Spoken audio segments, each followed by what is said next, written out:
आज हमने बनाया है घर पर ही एकदम मार्केट जैसा चीज़। सबसे पहले 1 लीटर दूध को गर्म कर लीजिए, उससे ठंडा होने के बाद उसमें ऐड कीजिए विनेगर। विनेगर नहीं है तो आप नींबू का रस भी डाल सकते हैं। दूध फट चुका है, अब इसे एक साफ कपड़े में निकाल दीजिए। इसका पानी निकाल कर इसे थोड़ी देर साइड में रख दीजिए।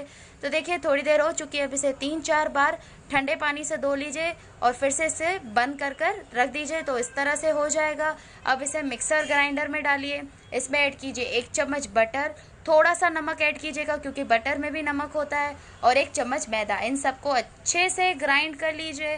ग्राइंड हो चुका है, जिस में आपको शेप देना है उस डब्बी में डालकर इसे अच्छे से स्प्रेड कर दीजिए चम्मच की मदद से, और इसे 2 घंटे तक फ्रीज़र में रख दीजिए।